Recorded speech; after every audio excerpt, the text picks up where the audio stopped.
Hi, how are you all? I hope that all of you are doing well. तो आज हम concave mirror के ऊपर बहुत सारी चीज़ें हम डिस्कस करेंगे। इसके ऊपर कॉनकेव मिरर आपको हम एक एक सवाल के बारे में बात करना शुरू करेंगे ताकि आपको बड़ी हेल्प मिले एग्ज़ाम के अंदर कैसे अटेम्प्ट करना है वो सारी बातें जो कि हम हर बार हर वीडियो के अंदर मतलब डिस्कस करते ही हैं। तो स्क्रीन के ऊपर आपको सवाल दिख रहा होगा। इस सवाल के सॉल्यूशन के बारे में बात करता हूँ मैं। इस सवाल के अपन सॉल्यूशन के बारे में बात करते हैं। सवाल आपको क्या कहता है? एक ऑब्जेक्ट है is gradually moving away from the focal point of a concave mirror along the axis of mirror. तो एक कॉनकेव मिरर है। किसका सवाल है? एक कॉनकेव मिरर का सवाल है। ठीक है जी। कॉनकेव मिरर है तो ये फोकस आप यहाँ बनाएंगे। ये क्या बनाएंगे आप? 2f यहाँ बनाएंगे। डन है, इतना मुझे पता है। चलो, फिर ये ग्राफ आपका किसके बीच में है? मैग्नीट्यूड ऑफ लीनियर मैग्निफिकेशन, ठीक है, versus distance of object from the mirror is correctly given by. आप मुझे एक बात बताओ, कुछ बातें आपको याद रखनी है। कॉनकेव मिरर यानी कि जब वो सी सेंटर ऑफ कर्वेचर पे रखा होता है तो मैग्नीट्यूड की बात कर रहा हूँ, एम क्या होता है? 1। और जब वो इस सेक्शन में होता है तो एम क्या होता है? Less than 1। मैग्नीट्यूड खाली किसकी बात कर रहे हैं? मैग्नीट्यूड, प्लस माइनस की बात नहीं। जब ये यहाँ होता है तो मैग्नीट्यूड ग्रेटर देन 1 होता है, और यहाँ भी मैग्नीट्यूड क्या होता है आपका? ग्रेटर देन 1 ही रहता है। डन है, ये बातें मुझे पता है। अब अगर मैं अपने आप से ही ग्राफ बनाऊं, आप खुद सोचो। ग्राफ तो वो तो बाद की बात है। ये आप इधर एफ बना लें, इधर क्या बना लें? 2f। यानी कि मुझे इतना पता है 2f पे क्या होगा? 1 होगा। और जब मैं 2f से इधर की तरफ चलूंगा, 2f से टूवर्ड्स f चलूंगा, 2f से कहाँ चलूंगा? टूवर्ड्स f, इधर की तरफ चलूंगा, तो ये क्या है? m। मुझे पता है इंक्रीज होना है। 2f से जब मैं f की तरफ चलूंगा तो इंक्रीज होना है।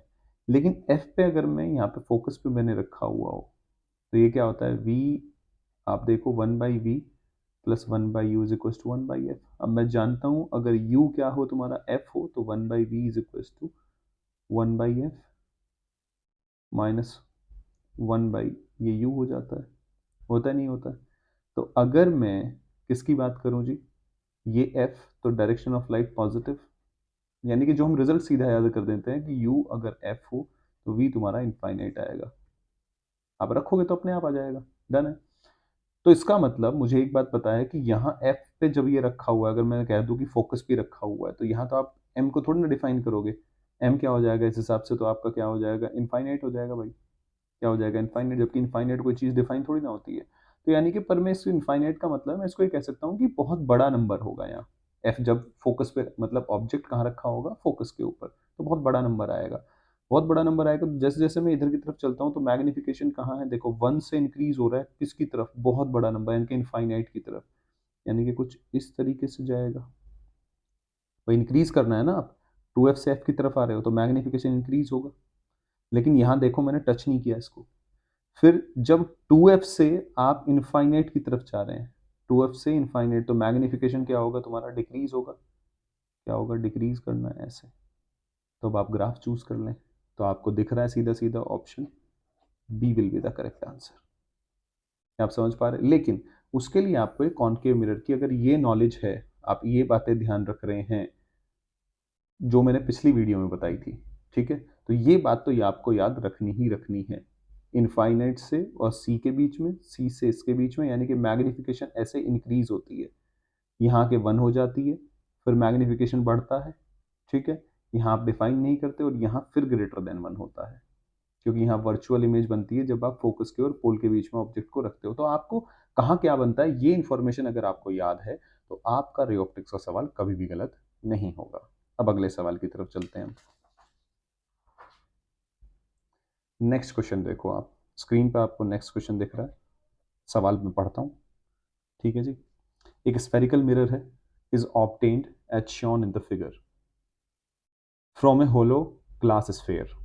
If a object is positioned in front of mirror, ठीक है, what will be the nature and magnification of image. अब देखो, अब आपको कंप्लीट नॉलेज होनी ही होनी चाहिए।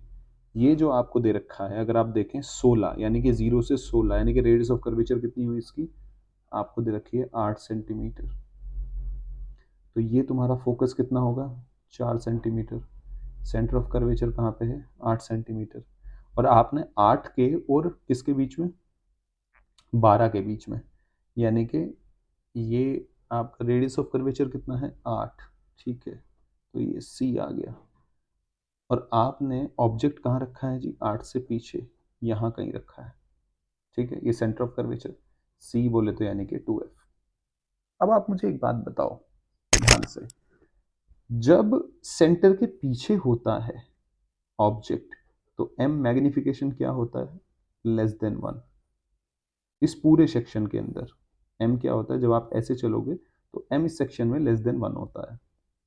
अगर लेस देन 1 होता है, ठीक है, और दूसरी बात मैं जानता हूँ रियल इमेज बनाएगा इन्वर्टेड बनाएगा, अब ये इंफॉर्मेशन मुझे पता है, लेकिन इमेज कहाँ बनेगी, सी के और एफ के बीच में।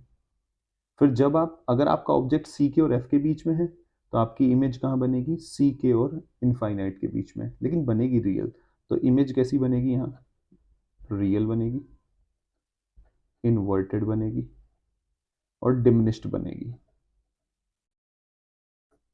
ठीक है, रियल बनेगी, इन्वर्टेड बनेगी, डिमिनिश्ड मतलब अनमैग्निफाइड, यानी कि ऑप्शन अगर आपको दिख रहा हो तो D will be the correct answer. तो ये इन्फॉर्मेशन आपको पता होनी ही होनी चाहिए जो मैंने इन्फॉर्मेशन आपको बताई है।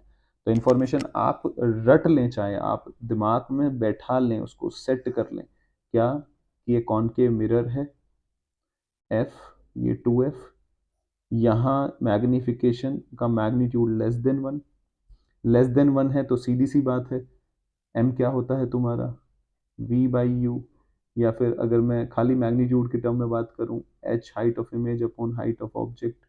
तो अगर हाइट ऑफ इमेज की बात करें, जब मैग्निफिकेशन लेस देन 1 है तो कम ही बनेगी हाइट, तो इसका मतलब डिमिनिश्ड ही आएगा, तो वहां से आपको पता चल जाएगा। सी पे 1 होता है, यहाँ ग्रेटर देन 1 होता है, इस सेक्शन में भी ग्रेटर देन 1, यहाँ से यहाँ तक आप ऑब्जेक्ट रखोगे तो रियल और इन्वर्टेड बनेगी, और यहाँ पोल के और फोकस के बीच में तो यहाँ फिर वर्चुअल इमेज बनेगी, अगर आपका ऑब्जेक्ट फोकस के और पोल के। तो ये तो रट लो, याद रखो ये बात। अगले सवाल की तरफ चलते हैं जी। अगला सवाल आपको कह रहा है, आपकी स्क्रीन पे है, उसके सॉल्यूशन के बारे में बात करते हैं। व्हेन एन ऑब्जेक्ट इज, अगर आपको बातें याद है ना, देख रहे हो आप कितने फास्ट आप इसका सवाल बना पा रहे हो। When an object is kept at a distance 30 centimetre from concave mirror, चलो जी, कॉनकेव मिरर है, उससे 30 सेंटीमीटर दूर रख दिया, और the image is formed at a distance 10 centimeter, ठीक है जी। If the object is moved with speed 9 centimeter, तो इसके लिए आपको फॉर्मूला याद है क्या जी, velocity of image with respect to mirror will be equals to minus m square velocity of object with respect to mirror। Done है, mirror तो रेस्ट में है, मिरर तो किस में, रेस्ट में, तो इसकी तो टेंशन लेने वाली जरूरत नहीं है। ऑब्जेक्ट मूव कर रहा है, if the object is moved with the speed of this, यानी कि आपको साइन वाइन के बारे में नहीं, बस मैग्नीट्यूड की बात करनी है, तो उस इंस्टेंट पे बताना है आपको। चलो जी, तो मैग्निफिकेशन m क्या हो गया, v बाई यू, डन है, मिरर है माइनस आ जाएगा, तो यानी कि अगर मैं इसको ले लूँ सीधा 10, वी क्या है तुम्हारा, वी है, ऑब्जेक्ट कहाँ रखा है आपने, 30 पे रखा है, 30/10 माइनस, तो अल्टीमेटली आ गया, सॉरी वी कहाँ है, 10 उल्टा लिख दिया मैंने, -10 बाई ऑब्जेक्ट नीचे आता है 30, तो यानी कि -1/3, उससे कोई फर्क नहीं पड़ता क्योंकि m का स्क्वायर होना है, यानी कि -1/3 का square into velocity of object यानी कि 9, यानी कि -1/9 into 9 will be equals to -1 centimetre per second, यानी कि ऑब्जेक्ट आपका उल्टी डायरेक्शन में मूव करेगा, तो कुल मिला के माइनस, उसकी स्पीड क्या होगी, -1 centimetre per second. I hope कि आपको मेरी बात समझ में आई, तो इसका आंसर आपको यहाँ क्या लिखना है, 1 सेंटीमीटर पर सेकेंड, ये आपका आंसर होगा। अब हम अगले सवाल की तरफ चलते हैं, देखते रहें, आपको सारी बातें क्लियर हो जाएगी। जैसे अगला सवाल अगर आप अपनी स्क्रीन पे देखें तो आपसे पूछा गया है इस सवाल के अंदर क्या, कि the focal length f is related to the radius of curvature r of spherical convex mirror. Spherical convex mirror कुछ इस तरीके का होता है, डन है। आप, और आपको क्या कहा फोकल लेंथ के बारे में, तो इसका रेडियस ऑफ कर्वेचर r हो गया, तो f क्या होता है, r/2, लेकिन यहाँ दिक्कत क्या है, 4 ऑप्शन दे रखे हैं प्लस माइनस, कौन सा चूज करें, तो उसके लिए क्या करेंगे, अपन डिफाइन कैसे करते हैं इसको, कि रे कहाँ से आ रही है, u इज इक्वल्स टू हम इनफाइनाइट मानते हैं, और वो रे कहाँ जाएगी तुम्हारी, ये फोकस पे कन्वर्ज होती दिखेगी। कहाँ होती दिखेगी, फोकस पे। और ये तुम्हारा 2f इधर, ये तुम्हारा नॉर्मल यानी कि एंगल ऑफ इंसिडेंस जितने पे आई उतने पे तुम्हारी ये वापस चली गई। लेकिन ये अपीयर कहाँ से होगी, पीछे। ये मैंने पूरी लाइन बना दी लेकिन पूरी लाइन नहीं है। ये अपीयर कहाँ से होगी, ऐसे। डन है। तो अगर अपन बात करें इस वाली इन द डायरेक्शन ऑफ लाइट, आप क्या लेते हैं बच्चे, पॉजिटिव। ठीक है। और आप सब चीज मेजर कहाँ से करते हैं, फिर पोल से। तो पोल से आप इधर गए ना एफ मेजर करने के लिए, यानी कि वी जो बना तुम्हारा, वी कितना बना तुम्हारा, ये बना प्लस का एफ। ठीक है जी। क्या बना तुम्हारा, जब ये आती है तो कहाँ जाती है, फोकस पे जाती है ना। तो फोकस एफ जो हुआ तुम्हारा, एफ जो हुआ तुम्हारा वो हुआ तुम्हारा प्लस के r/2। आंसर तो -r/2 नहीं, +r/2। क्यों, क्योंकि आपने ऑब्जेक्ट कहाँ, इनफाइनाइट पे ले गए। तो हम जब फोकस डिफाइन करते हैं तो फोकस को कैसे डिफाइन करते हैं हम, ऑब्जेक्ट को हम इनफाइनाइट पे रखते हैं, फिर वहां से लेके आते हैं रे, वो जहां कन्वर्ज करती है या फिर अपीयर टू कन्वर्ज होती है, वो तुम्हारा क्या होता है, असल में फोकस होता है। तो यहाँ तुम्हारे in the direction of light हम पॉजिटिव लेंगे, तो साइन कन्वेंशन इसलिए f is equal to +r/2 होता है। तो इसलिए ऑप्शन इसका C will be the correct answer. Done है जी। आगे चलो।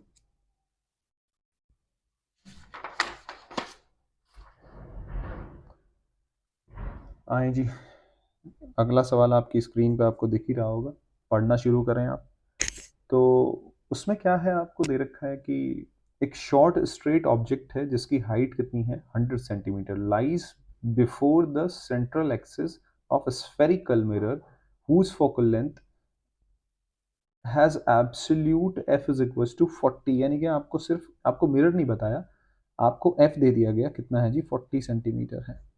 और आपको ये कहा गया है image of object produced by the mirror is of height this and has the same orientation of object. यानी कि जो ये ओरिएंटेशन है, यानी कि ये ऊपर की तरफ है, तो यानी कि ये तुम्हारा सीधी इन्वर्टेड नहीं बनाएगा, इरेक्ट ही बनाएगा। कैसी बनाएगा, इरेक्ट ही बनाएगा, सेम ओरिएंटेशन की बनाएगा। ठीक है। और कैसा है, उसकी हाइट कितनी है, 25 सेंटीमीटर। ठीक है। और इमेज की, ये किसके बारे में इंफॉर्मेशन इसने दी, इमेज के बारे में। अब अगर आपको लेंस के, सॉरी, मिरर के बारे में इंफॉर्मेशन नहीं पता है तो आप इस सवाल को नहीं बना पाएंगे।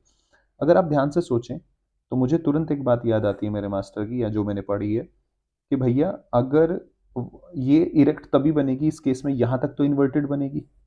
अगर यहां से इनफाइनाइट से एफ के बीच में आप कहीं भी ऑब्जेक्ट बनेंगे तो ये ऐसे चलती मूव करती जाएगी, इमेज इन्वर्टेड होगी। डन है। अगर ये इन्वर्टेड होगी तो यहाँ इरेक्ट सिर्फ इधर बनती है, फोकस के और पोल के बीच में अगर आपने ऑब्जेक्ट रख दिया तो इरेक्ट सिर्फ यहाँ बनेगी। लेकिन इरेक्ट यहाँ बनेगी लेकिन मैग्नीफाइड बनती है, अगर आपको याद हो तो। कैसी बनेगी आपकी, मैग्नीफाइड बनेगी। तो इसका मतलब कॉनकेव मिरर तो नहीं हो सकता। तो हमें याद आता है, तुरंत हमें याद आता है कि ये जो मिरर होगा वो कौन सा होगा, कॉन्वेक्स। क्योंकि कॉन्वेक्स ही एकमात्र ऐसा मिरर है जिसमें क्या होती है, सेम बनेगी, लेकिन जैसे 100 सेंटीमीटर है तो ये 25 सेंटीमीटर यानी कि डिमिनिश्ड बनेगी। यानी कि आपका इमेज कैसी होगी, वर्चुअल। ये सिर्फ देखो, जैसे ही आपको पता चला कि सेम है, उसने क्या कहा, सेम ओरिएंटेशन, तो आपके दिमाग में तुरंत आ गया कि क्या बननी है, वर्चुअल बननी है। आपने थॉट प्रोसेस कैसे डेवलप हुआ आपका कि वर्चुअल, ये तो बात तय है। अब वर्चुअल में दो केस हैं, कॉन्वेक्स तो हमेशा क्या बनाता है, रियल की डिमिनिश्ड बनाता है। ठीक है, मतलब छोटी बनाता है, अनमैग्नीफाइड बनाता है। लेकिन जो तुम्हारा कॉनकेव मिरर है वो कैसी, मैग्नीफाइड इमेज बनाता है। तो इसीलिए ऑप्शन कौन सा होगा, इमेज वर्चुअल होगी, बिल्कुल सही बात है, opposite side of convex mirror. यानी कि option A will be the correct answer. I hope कि आपको ये मेरी बात अच्छे से समझ आई हो। अगले सवाल, ये सब इंफॉर्मेशन ही है जो मैं आपको बता दूं, ये सब जो एनटीए ने सवाल पूछ रखे हैं जेईई मेंस में, आप देख रहे होंगे तुरंत हो जाते हैं, इतने मुश्किल सवाल नहीं है। अब आप अगर ये क्वेश्चन देखेंगे तो इसका सॉल्यूशन स्क्रीन पे आप पढ़ सकते हैं। एक ऑब्जेक्ट है, इस place beyond the centre of curvature, beyond the centre of curvature of concave mirror. तो आप कॉनकेव मिरर बना लो, सबसे पहला काम। और सबसे पहले देखो, जैसे मैं बना रहा हूँ F2F यानी कि C, सेंटर ऑफ कर्वेचर। तो ये कह रहा है आपसे कि if the distance of object is D1 from the centre, अगर तुम्हारा ऑब्जेक्ट जो है वो इधर है, मान लो मैंने मान लिया, मुझे नहीं पता ये D1 इधर है, तो इमेज सीधी सी बात है तुम्हारी यहाँ बनेगी D2 पे, ये इमेज होगी, ये ऑब्जेक्ट हो गया। तो मुझे पता है न्यूटन्स फॉर्मूला याद आता है, क्योंकि रेडियस ऑफ कर्वेचर यानी कि एफ निकाल लूँ तो आर इज इक्वल टू क्या हो जाएगा 2f, होगा नहीं होगा? तो ये तो are is equal to 2f, एक बात आपको सीधी सीधी दिख रही है कि या तो ऑप्शन बी होगा, 2 का फैक्टर आना चाहिए ना, बी भी हो सकता है और डी भी हो सकता है। चलो एक बार करके देख लेते हैं। न्यूटन्स फॉर्मूला होता है X Y is equal to F square. X और वाई डिस्टेंस कहाँ से होती है? फोकस से। तो फोकस से ऑब्जेक्ट की डिस्टेंस कितनी है? ये कितना है जी? एफ। तो ऑब्जेक्ट की distance F plus D one, image की distance F minus D two will be equal to F square, यानी कि F square minus F D two plus D one F minus बच्चे D one D two is equal to F square. तो अगर आप F square दोनों तरफ से cut करेंगे, ये डी वन डी टू इधर ले जाएंगे, तो ये बन जाएगा आपका D one D two will be equal to F common आ जाएगा, यानी कि D two minus D one, यानी कि आपका एफ आ गया D one D two upon D two minus D one. अगर आप आर निकालेंगे तो R will be equal to two D one D two upon D two minus D one. अब आप कहोगे कि ऑप्शन मैच नहीं हो रहा, ऑप्शन में तो sir D one minus D two दे रखा है। ये अगर आप देखोगे ऑप्शन में क्या मैच हो रहा है, ये तो sir D one minus D two, अरे आप ध्यान से सुनो, आप शायद बात को समझी नहीं। बात कुछ ऐसी है, जो ये आपने, अगर मैं ऑब्जेक्ट को यहाँ रख लेता, इसने जो सॉल्यूशन आपको दिया है, सॉल्यूशन किस हिसाब से दिया है आप कैसे भी कर लो, वो आपको पता रहना चाहिए अब, क्योंकि आप समझदार बच्चे हैं, पेपर में बैठने वाले हैं, एफ और ये 2f बच्चे, ठीक है। तो असल में इसने ऑब्जेक्ट यहाँ मान लिया D1, और इमेज कहाँ आएगी अब तुम्हारी? यहाँ D2 पे बनेगी। तो आप अब x क्या ले लो आप, f माइनस डी वन, और y क्या आ जाएगा f प्लस डी टू। अब आपका नीचे D1 माइनस D2 आ जाएगा, तो वो कोई बड़ी बात नहीं है। इसने देखो दूसरा ऑप्शन कोई माइनस वाला ऑप्शन नहीं दिया इसने। अगर D1 माइनस D2 दिया है, कौन कौन से ऑप्शन में, अगर आप ध्यान से देख सकते हो तो कौन कौन से ऑप्शन में दिया है इसने? D1 माइनस D2 सी में और डी में दिया है, तो इसने D2 माइनस D1 नहीं दिया फिर। तो वो ये बातें वो चेक करता है कि बच्चे को पता है या बच्चा कंफ्यूज तो नहीं हो गया, ये सारी बातें। आई होप तो आपका ऑप्शन कौन सा आएगा इसमें? डी आप चूज करेंगे। क्लियर है जी? चलें खैर, अगली बात, अगली बात, अगला सवाल आपकी स्क्रीन पे आप देखो, इसका सॉल्यूशन देखते हैं जी।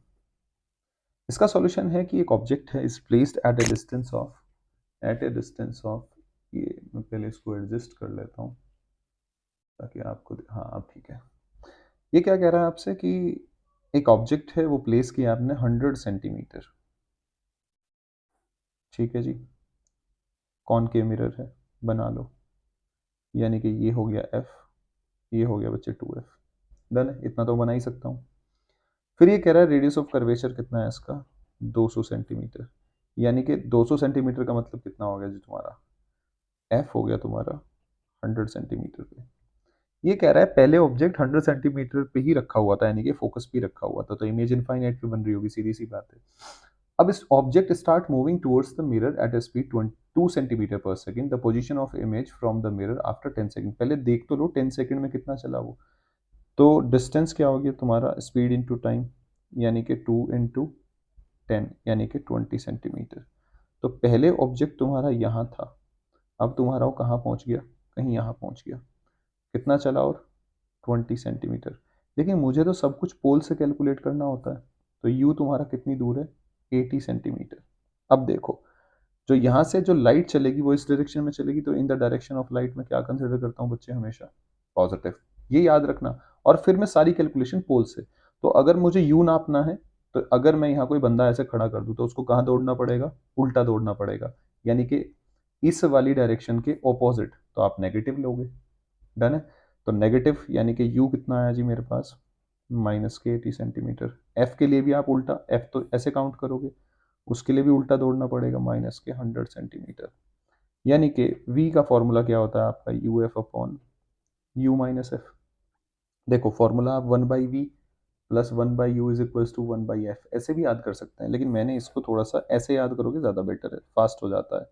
तो u क्या हो गया? -80 माइनस 100 डिवाइड बाई यू कितना है? -80 माइनस माइनस प्लस 100, तो ये आंसर कितना है आपका 8000 डिवाइड बाई तुम्हारा कितना आ गया जी 20 कट गया, यानी कि प्लस के 400 सेंटीमीटर। क्या आप बता सकते हैं कि आंसर पॉजिटिव का ही आना था? आपको पहले ही पता था? आप कहेंगे हाँ सर, क्योंकि कहाँ पे रखी हुई है? फोकस के और किसके बीच में?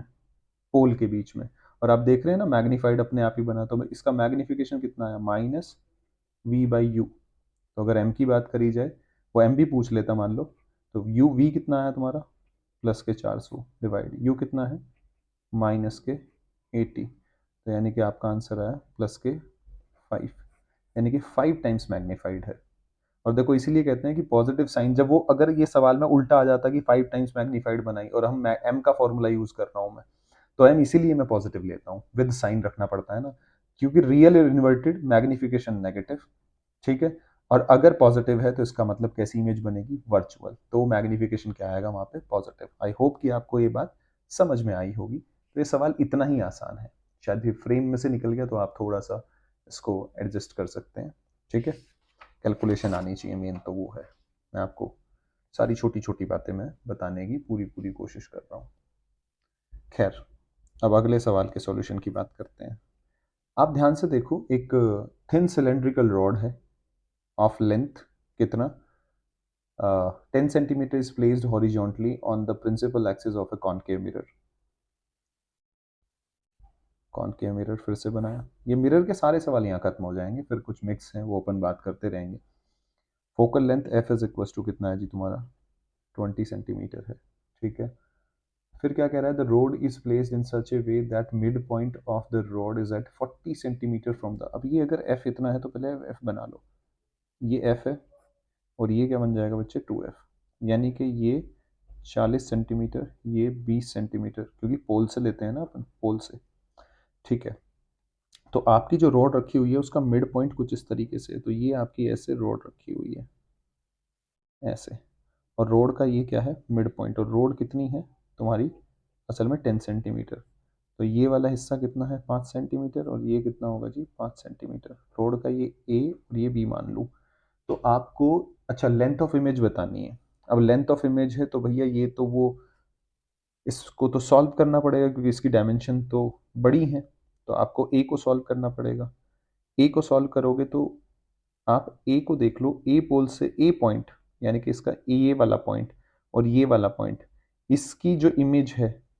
अब देखो ये थ्योरी, आपको अगर कितने अच्छे से मिरर की थ्योरी आती है तो वो आपका सवाल बहुत आसान करेगी। एक बार सॉल्व करने से पहले आप देखो, आपके दिमाग में तुरंत आना चाहिए सर आपने समझाया था कि अगर सी के बीच में यानी कि 2f की सेंटर के और फोकस के बीच में अगर पॉइंट है यानी कि ऑब्जेक्ट है, मैं इस ए की, ये जो ए ये लाइन है, ये एक तरह से ऑब्जेक्ट मान लिया मैंने, तो मैं इसकी इमेज देखना चाहता हूँ। तो इसकी इमेज कहाँ बनेगी सर? इसकी इमेज मैग्नीफाइड बनेगी और इनफाइनाइट और इसके बीच में बनेगी।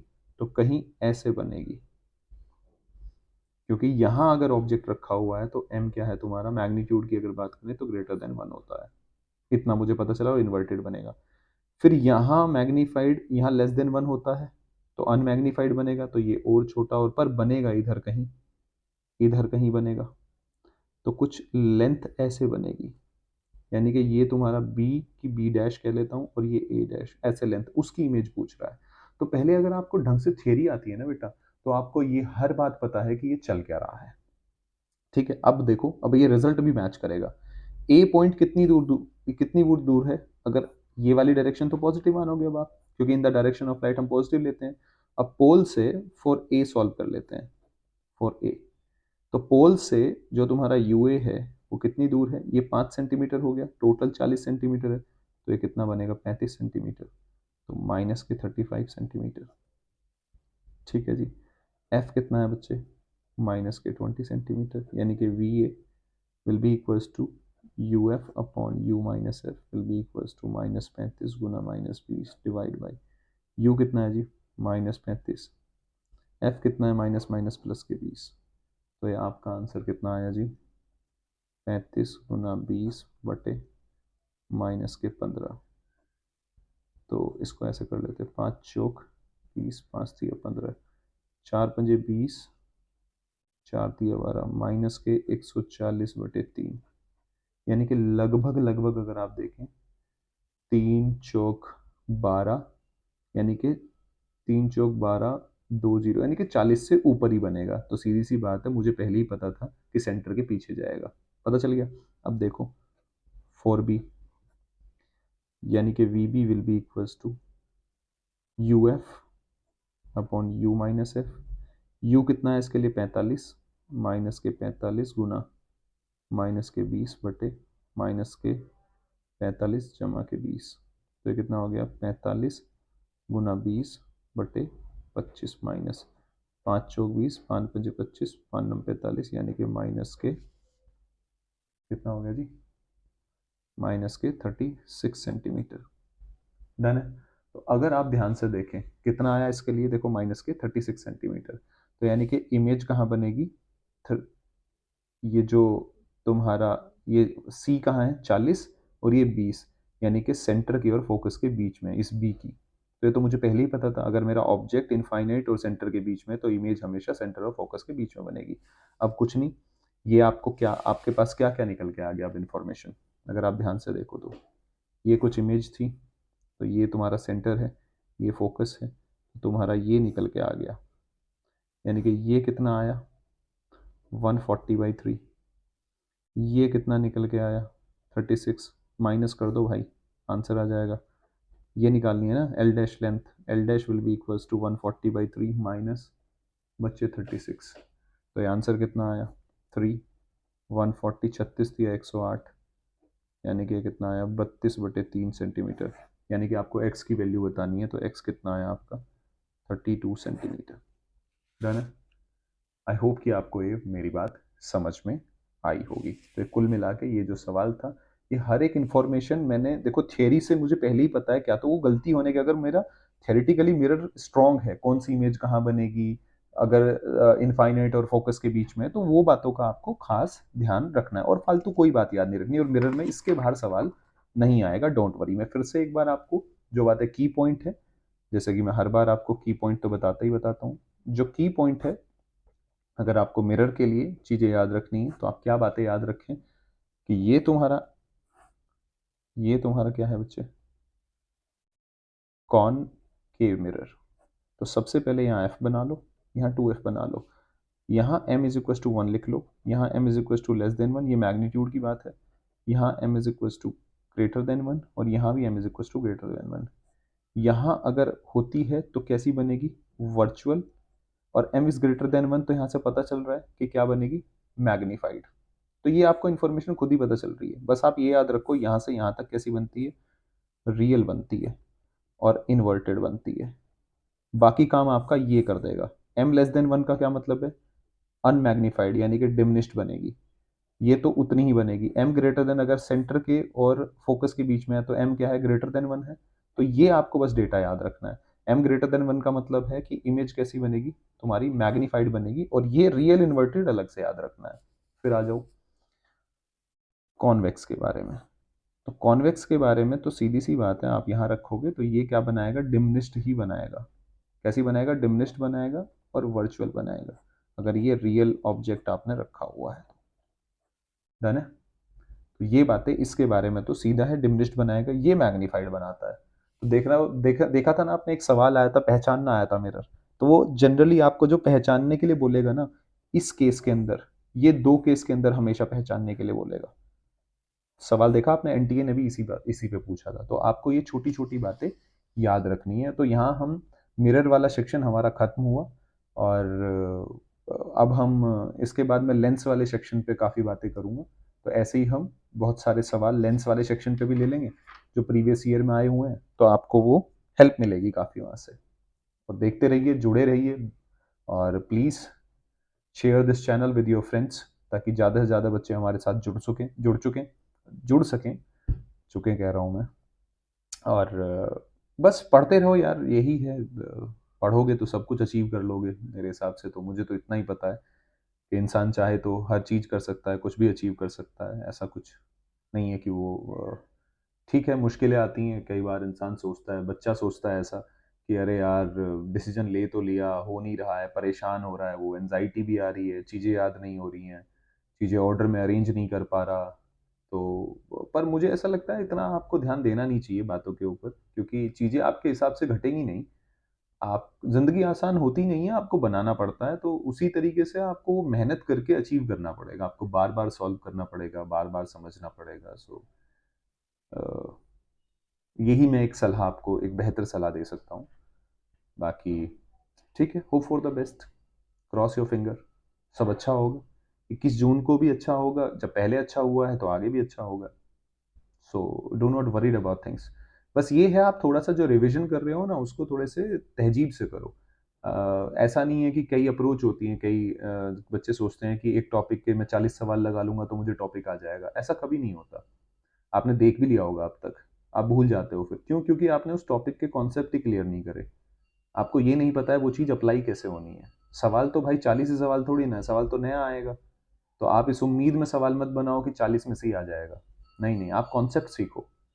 और जितने थियोरेटिकल चैप्टर हैं, जैसे मैं आपका मैग्नेटिक मटेरियल हो गया, सेमीकंडक्टर हो गया और वेव्स हो गया, तो ये कुछ टॉपिक तो थियोरेटिकल हैं, तो आपको सीखने ही सीखने पड़ेंगे। अगर आपको थियोरी नहीं आती तो सब गड़बड़ है। मॉडर्न हो गया जैसे पूरा थियोरेटिकल है, आपको थियोरी नहीं आती तो मतलब सब गड़बड़ हो जाएगा ना फिर तो इन छोटी छोटी बातों पे ध्यान दो।